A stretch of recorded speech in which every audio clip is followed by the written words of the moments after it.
Dave Anderson here with the Fisherman magazine. It's May 25th. These are your headlines. First up, we're hearing about really good weak fishing in Narragansett Bay and in the western half of Long Island Sound.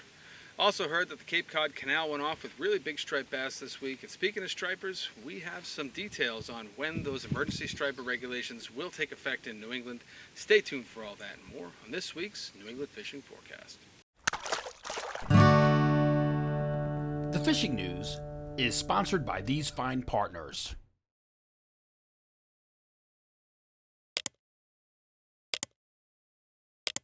And before we begin, we've just got a couple of news items we've got to cover. The first one concerns those emergency striper regs. Most viewers at this point are probably aware of the fact that the ASMFC voted on May 2nd to enact some emergency regulations. Their numbers indicated that there was a huge amount of overharvest in 2022 on the recreational side of things, and so they effectively cut the slot limit in half. They cut it from 28 to 35 inches down to 28 to less than 31 inches. And they gave the states about 2 months to get that done. So those laws have to be put in place by July 2nd. We have news from Connecticut and Rhode Island, and we're still waiting on Massachusetts and New Hampshire. So Connecticut's going to start theirs this Friday. That's May 26th. As of May 26th in Connecticut, the slot limit will be cut down to 28 to less than 31 inches. In Rhode Island, they're going to do that same thing on Saturday. Now, Massachusetts said they were going to kind of be in lockstep with Rhode Island, but it's not really a big surprise that they haven't announced them yet. They always seem to be the last ones to release their regulations. Maine's are already in place. They started theirs on May 18th, so you're going to need to be mindful of that if you're fishing this weekend. And New Hampshire, haven't heard from New Hampshire yet, but we're going to keep an eye on their page, and I will definitely update you guys when I hear a definitive answer on Massachusetts and New Hampshire. Other thing, of course, is the giveaway, which is ongoing. We started another one last week after picking some great winners, some phenomenal photos. This one is going to run all the way through July 26th. So you've got just about 2 months to impress me at this point. And you guys know the drill by now. You just got to have, it's got to be a recently caught fish, and it's got to show you in the photo. And you can send them to danderson@thefisherman.com. Just put contest or giveaway in the subject line, or you can text them to the number on the screen. And again, you got about 2 months to get those into me, and I'll pick some winners. We're going to give away another one of those little mini darters that I make. We're going to do some no live bait needed stuff, and we're going to do some stuff from Game On Lures. For more than 20 years, anglers everywhere have come to know one thing: that nothing says no to fish bites. Moving over into Massachusetts, starting up on the North Shore and even over the border, we're hearing about a lot of striped bass now from southern Maine through New Hampshire and into that North Shore of Massachusetts. Some really nice fish moving into that area now, pushing the 40-inch mark, even eclipsing it at this point. For a little bit more on that and some of the other fisheries that are going on the North Shore of Massachusetts, let's toss it over now to James Jewkes. Well, the new moon was very successful. Lots and lots of fish all over the place. In the river, down by the mouth, over to Gloucester, up north, you name it. The stripers are spread out big time. It seems to have tailed just a tad after the moon has passed. Still got some nice tides coming, but you got to kind of work for them and go see where your best spot is. As far as the freshwater side, some guys have been staying quiet, so I suspect they're doing quite well. But there's been some good carp fishing going on. Pike has been tailing off, but in the usual spots they've been getting them. As far as the largemouth and some of the other species, they're just kind of rolling along. Myself, I've been out at night quite a bit, gotten in the wetsuit, fishing some areas that you have to really kind of wade quite some ways. So, but it's all been good. Saturday, we had a really good time up at Surfland. The Fisherman was there. Hopefully you guys did okay. Traffic was a little slow, but overall, it's absolutely gorgeous. Just keep cooking along. That's about it, Dave. You know, enjoy your week, and let's pray for the long weekend. Oh, a little PSA. You really should be watching the ticks, because the ticks are out in force. Anybody up in the marshes or anything, forget about it. It is terrible. Anyways, Dave, talk to you later. Now, on the North Shore end of things, and even down to Plymouth and the South Shore, not a lot has changed over last week. Almost everybody that's reporting fishing from that area is reporting striped bass. There are some nice fish in Boston Harbor. There's some pogies in Boston Harbor. There are some good fish along the Scituate and Plymouth shorelines. There's bunker in that area, and there's been a lot of topwater action. A lot of these guys are doing their damage during the day. Some of the bigger fish have been on some of those near shore ledges, especially off of Plymouth and Duxbury, and getting all the way out to the canal. The other fishery that we're hearing about in that area is flounder fishing, which has been decent in Scituate Harbor area. Hasn't been maybe as good as it historically has been, but guys are getting fish, and the bite has been decent. Jumping over the canal, the striped bass fishing continues. That seems to be like the main topic of conversation really throughout the entire region of striped bass. Barnstable Harbor is really starting to come alive now. A lot of solid fish in Barnstable Harbor, from like 30 to 40 inches. Great place to live line mackerel, great place to throw some paddle tails, great place to throw top water. You can do it up inside, you can do it outside, you can drift through the inlet. A lot of good fish in that area. Getting out towards Scituate, guys are doing well on flounder there. There's been a few tog caught in that area as well. Jason Colby and Little Sister's been doing some damage there. So have the guys from Grey Dolphin. And you can get some flounder also in P-Town Harbor. As you come around the end of P-Town, you start going along the Outer Cape. That area is still kind of the last frontier for striped bass. The water's still very cold out there, and not a lot of fish. There are some stripers moving along those beaches, but most of them are on the smaller side. Things get better as you get down to Nauset Inlet. You get inside the inlet, you go up to Town Cove, you go through, out any of that backwater estuary. There's some better sized stripers in there. Fish up to like 36 inches from what I've been hearing. You get out of there, you go around Monomoy, you get now down into Nantucket Sound, things get a little bit better. There's some big bluefish in that area. There are stripers up to 40 inches in that area. The Vineyard has seen some striped bass, more on the smaller side, like schoolies and slots. There's been a lot of squid around the Vineyard, which always fires up the bite there. They got some bluefish in that area as well. If you want bigger stripers, you got to cut through the islands and get into Buzzards Bay. That's where the biggest stripers are in Massachusetts right now. Hearing about fish from like 20 to 45 pounds in that region. And a lot of that action is also happening during the day. Guys are doing it on the dock. Guys are doing it trolling tube and worm, dropping flutter spoons, deep jigging with some big paddle tails. All those methods, all those methods are working, and great way to get some big striped bass. As you head up into the canal blew up this week. There were some really big fish in the canal. The biggest one that I heard of personally was 38 pounds. I'm pretty certain that there were fish over 40 pounds taken. A lot of bait in there. There was bunker, there was herring, there were mackerel, there was squid. There were some smaller bait fish as well. And guys were getting them all different ways. Guys were getting them jigging, guys were getting them throwing top water, magic swimmers were working. Most of the action was from the herring run west. But for more on that, let's toss it over now to East End Eddie, since he was there all week and has more details. Hi, Dave. Very foggy this morning on the Cape Cod Canal. Hope there's enough light that you can see me.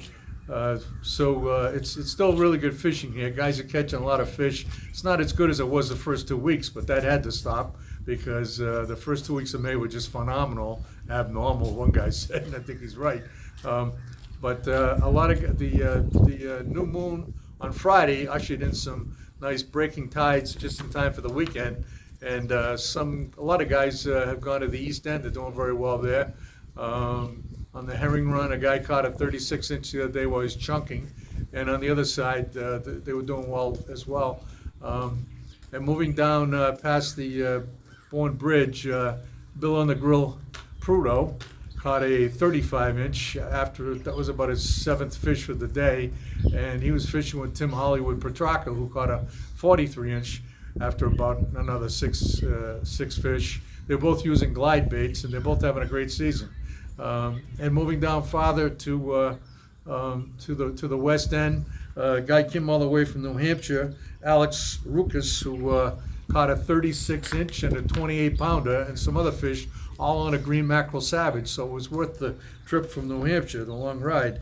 And then 3 guys came down yesterday from Hopkinton, 3 friends, Aiden Stewart, Sudden Sam Lozo, and Reese Peanut Butter Cup Griffiths. And they all caught fish, and 3 nice guys from Hopkinton. Sudden Sam caught a 40-inch with a bunker-colored SP minnow, and that put up quite a fight. And Peanut Butter Griffiths reeled in a 37-pounder, so he took high hook for the day. He was using a bone-colored SP minnow. So Daiwa had a good ad that day. You know, and the combat zone always plays best on a west tide. The combat zone next to the railroad bridge on the mainland side, and so you know, and it's east tide at first light right now. So a nice guy was fishing there the other day, Keith Dacey from Savin Hill. He's OFD, and he caught a 36-inch on an east tide. And that place is just famous for the west tide. But and when there's a west tide, sometimes there's 40, 50 guys lined up there. That's why they call it the combat zone. And but anyways, Keith caught a 36-inch with a green mac shad. And so this morning I caught a 30-inch. A whole bunch of guys caught 30 inches. There was a nice school of fish coming in from Buzzards Bay. One guy caught a 39-inch, and then there was another one looked to me about 37, 38 inches. So there was some bigger fish mixed in, and a lot of 30 inches, and most of them were on top. I used a white and black colored rocket that's aptly named because it casts like a rocket, made by Striper Gear. And the fish had just gone by me, so I cast to the left where I thought they were, and I hooked up right there just below the surface. So it's great here, and my tip of the week is that you should always wear corkers when you're on the canal because the rocks are treacherous.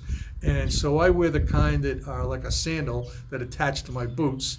And when I take off my boot, I just leave the sandal on it, put it in the car, and it's ready for the next day. But the point I want to make is that my tip of the week is when you're walking down the canal, if you don't have a bike and you're walking to your fishing spot, walk on the grass on the side of the service road as opposed to on the service road.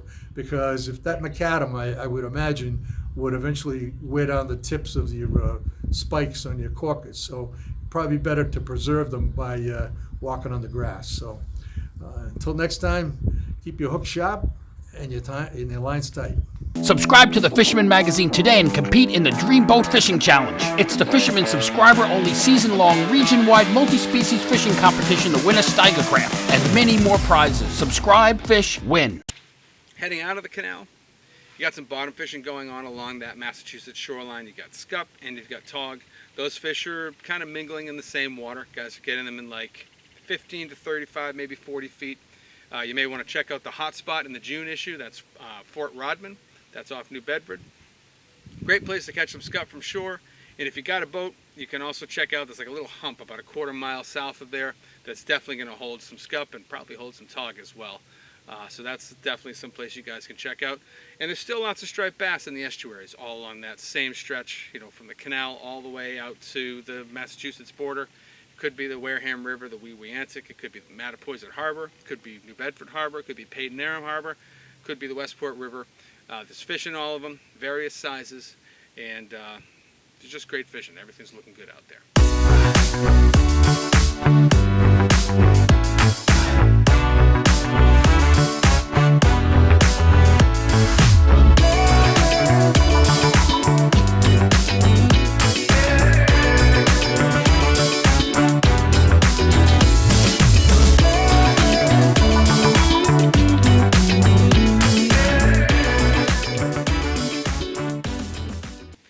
Moving over into Rhode Island, things are just popping off in Rhode Island right now, especially if you're a striper guy. We have stripers on multiple fronts right now. I spent a couple hours up in the bay with my buddy Rob Taylor from Newport Sport Fishing Charters earlier this week. We were fishing in Mount Hope. A lot of bass up there. We had a slower day. We found a lot of fish. We're marking a lot of really big fish, but they just weren't in the feeding mood for whatever reason. Even throwing live bunker, they were just passively interested. We did hook into one really big one. Of course, it wrapped us up and broke us off, but Still good numbers of fish from like slot size up to 20 pounds, and a couple of giant bluefish as well. And if there's any takeaways that I can share with you guys from those trips, is that there are some really big striped bass up there, and that there are metric tons of bunker up there. So there's going to be more bass joining those fish, and the same things are being found on the other side too, out in the main part of Narragansett Bay. So a lot of bunker up there, a lot of big bass up there, and definitely a great place to go if you want to target some big stripers. For more on that and some of the other things that are going on in the eastern half of Rhode Island, let's toss it over now to TJ Kopecky. Thanks, Dave. Hey guys, nice to be back reporting again for another week of great fishing, really good fishing for bass and blues. I had a couple opportunities to get out Saturday and Sunday. Saturday I got up into the Providence River, and I gotta tell you, there was schools and schools of bait. We pretty much just snagged a whole bunch of pogies, put them in the live well, and we were live lining pogies. I gotta say, there was a lot of big bluefish. So to counter that, what we pretty much did was we took the bait that we were snagging and we cut it and we chunked it just to let it flutter down, just like it would if a bluefish had hit it. Those bass are pretty much lazy right now. They're underneath the schools of bluefish and they're just feeding on the pieces of bait that's like fluttering down. So after we figured that out, we pretty much dropped all of our pogies. We cut them up, we dropped them down, and we connected with some good bass. And we just happened to actually, there was a lot of boats up in the Providence River, as always. We got away from the boats and the fleet, and we found our own little school, and we had a couple of good hours of fishing. Sunday, I was able to get out into Mount Hope Bay. And if you were out there, along with the 50, 60 other boats that were there, fishing from Common Fence Point in Portsmouth to the Mount Hope Bridge, the bait was all concentrated there. But I think the bait was hanging low because of the salinity in the water after that big rainstorm. I didn't see too many people catching. We didn't catch anything. The bait was there. The fish were there. I'm sure there was a select few amount of fish caught. But we actually, we got skunked that day. So, hey, the fishing has been really good though. So, if you're fishing anywhere up the Sakonnet River, and you're fishing from shore, best bet is to throw a chunk out and get that into the Sakonnet River. There's some weakfish in there. There's some scup, a lot of scup. And there's also some sea bass moving in, which you can't keep, but also nice to catch and return them back. Anywhere underneath the Mount Hope Bridge has been really good with some big scup. Moving up into the bay, into Barrington Beach, I got a report that the fishing's been good at dusk and dawn. For guys casting plugs for topwater, there's been some good bass. And those would be the bass that were coming out of the Providence River at night, and they're probably just scouring the beaches from Nayet Point all the way to Rumstick Point. You can park in the parking lot there. The parking lot's open from dusk till dawn. The police will come down and they'll lock the gate if your car isn't in there. They'll let you know first. But there is some parking outside of the gate. So if you get there when it's dark, you can actually get in there and surf cast from the beach. Taunton River, still just as good. Up inside, there's a lot of small bass. That's feeding on some smaller bait. The Warren and Barrington bridges are also still good with bass. There's weakfish up in there. So there's also some small flounder, some fluke if you can get on them. So lots and lots of stuff to do. If you need any bait, Lucky Bait in Warren, open 7 days a week. You can get up there and get your bait. Haven't heard much about freshwater. Obviously, a lot of guys are in the salt right now because the bite's really good. But if you're going to get out there, tight lines, guys, and we'll catch you next week.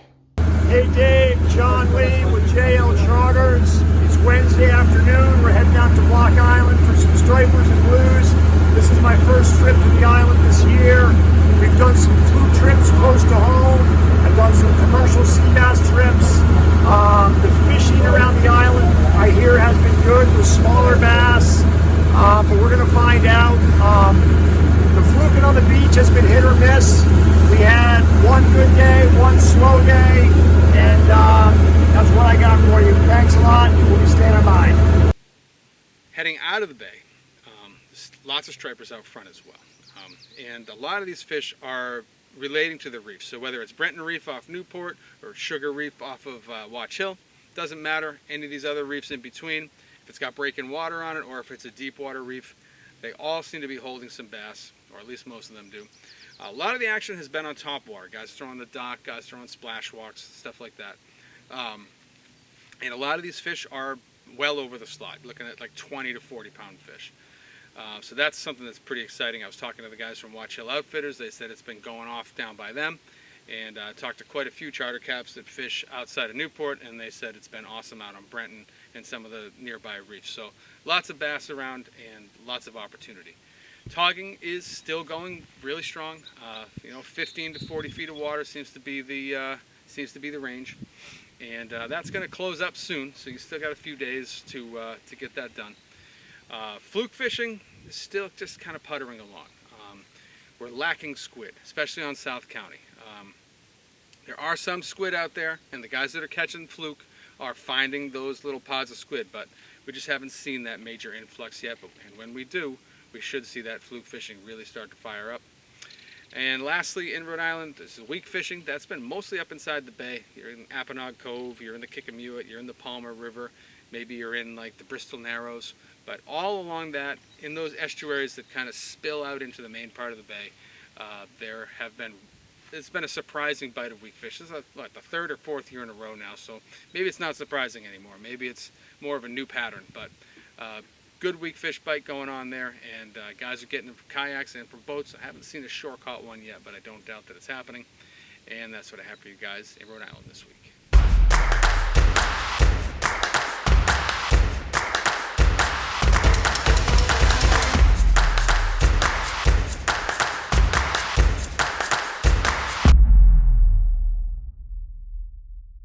Jumping over the border into Connecticut, again, it's just everybody's striper crazy right now.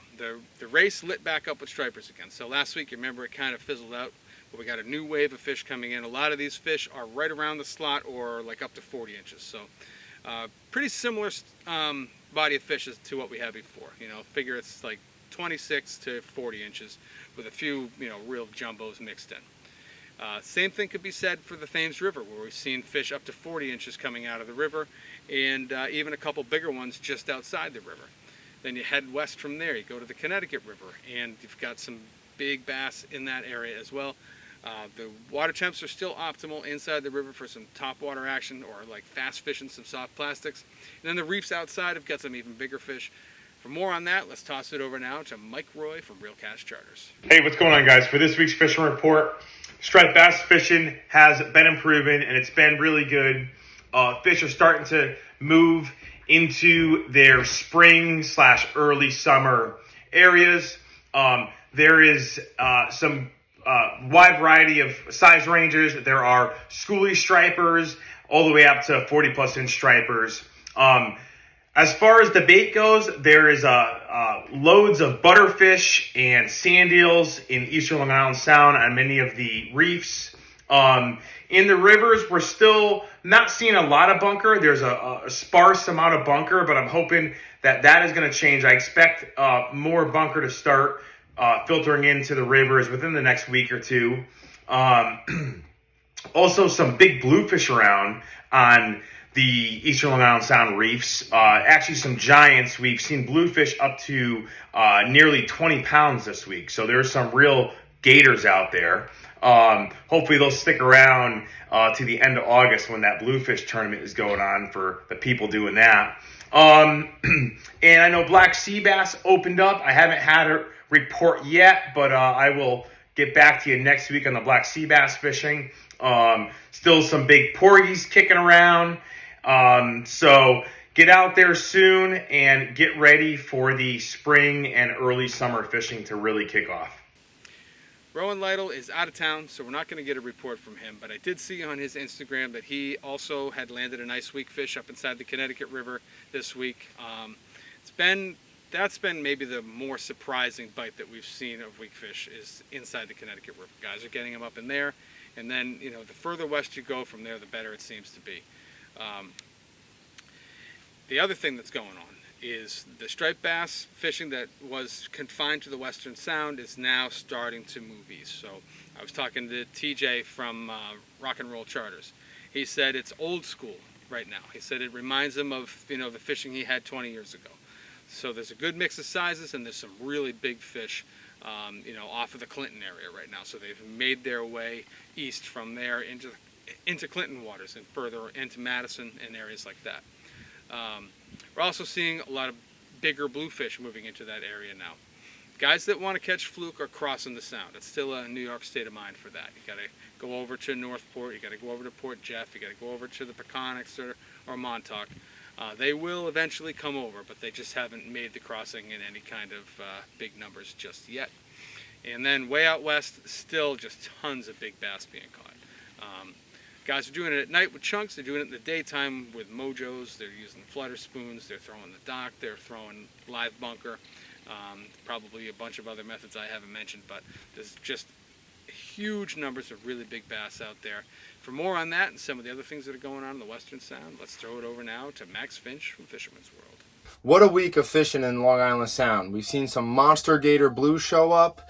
There's still big bass crushing bunker on our deep water reefs. They're starting to move shallow now that our bunker is starting to enter the harbors. There's been weakfish reports all along our beaches and in our harbor. Porgies are biting, sea bass are biting. It's been a really good week. The fluke remains a little slow, but we should see that pick up. With striped bass, the triangle area is still the best spot to, you know, try to get your PB. There's big bass out there. We got butterfish, mackerel, bunker, and squid around, so there's plenty of food for them. And our water temps are staying cold, and that's why the bass are staying and not pushing through so fast. Behind the islands, it's been pretty good too with the bunker moving close in. I've seen a lot of like mid 30 to 40 inch fish on docks around the bunker schools, throwing the flutter spoons. And then, of course, guys trolling wire. Mojo are claiming some really big fish. You know, 2 fish over 50 pounds caught right in our backyard this past week. There's been some bluefish, man. I've seen some probably pushing 16 pounds. There's a lot of that 10 to 14 pound class around. And at sunset, these freaking blues have been hammering these bunker schools. That's always a lot of fun on top water. If you're having a hard time, remember, move your belly hook and just run a single hook on a back, like on a pencil popper or the dock or your favorite popper. Fluke fishing remains slow. Guys are still shooting across. There are some people putting it in our area, like along our beaches. We've seen a lot of shorts. We haven't heard of too many bigger fish caught, but as the water temps rise a little, we should see the fluking pick up, hopefully. Porgies are moving on our side now. Cockini Shoals, Green's Ledge, 28C. We've seen some really big hubcaps. 32A has a really good sea bass bite going on. I know guys getting their limits. And then also 32A has a good striper and bluefish bite at night. Anchoring up, chumming, chunking. You know, we've seen some really nice fish caught. Thanks and good luck. And before we wrap up the reports, we're going to take a short flight down to Marina Pez Vela and hear what's going on in Costa Rica. Hey there guys, how's it going? This is Ben Gilmour from down here in Costa Rica and the Marina Pez Vela in Cape Cod. Guys, this week's fishing report, we've still got some nice sail fishing going on right now. Just the other day, we released 8 sailfish, which was an incredible result. That day, we caught 1 fly fishing as well. This week, we've had 3 sailfish on the fly, which is pretty cool for our anglers. We've had some good dorado fishing. This week, we've had dorados up to 40 pounds, some really nice fish. Further offshore, 30 to 40 miles, some days we've had some good yellowfin tuna. And along the coastline, we've had some really big rooster fish. Just the other day, we had a rooster about 45 pounds. And right now, guys, through the American summer is when we get most of our big rooster fish. 40 to 70 pound fish turn up. And for those guys, it's good to use a live bonito, maybe a big live look down, something like that. So guys, would love to see you down here over the summer. We're waiting here. We got plenty of great boats here at the Marina Pez Vela. And would love to see you down here soon. Handing back to you, this is Ben Gilmour, Jackpot Sport Fishing. And finally, let's take a moment to get an update on the Dreamboat Challenge. Now it's time for the Dreamboat Update. It was another week of Weakfish in the Dreamboat Challenge. 9 new Weakfish entries came in this week and shook up the top 10 in that category. Perhaps most notably, challenge leader Eddie Terrabil upgraded his Weakfish to 6.63 pounds, but was then knocked out of the top 10 by this week's Tide Runner barrage. Thomas Luciano is holding 10th place with his 7.31 pounder. Brian Ortel barely lifted himself into the 9th spot with his 7.32 pounder. Fred Lederman and Paul Albarano stand in a virtual tie with 7.5 pounds apiece, but Paul takes the higher spot because his Weakfish was caught first. John Bratz was the only one to crack the top 5 with his 7.8 pound Tide Runner, good enough for 4th place. This means you'll need at least 7.32 pounds to make the leaderboard next week. There were also 5 sea robins entered this week. Only one cracked the top 5, but Joe Mendez managed to knock out Eddie Terrabil Downarong with his 2.4 pounder, and Chris Nielsen found himself in 4th place after entering his 2.64 pound sea robin. Kyle Kraus clawed his way into the overall top 3 with his 2.2 pounder that was good enough for 9th place in the category. Rounding out the entries for week 4 is a lone scup caught by Robert Chifo, weighing in at 2.26 pounds and holding 2nd place for the scup category.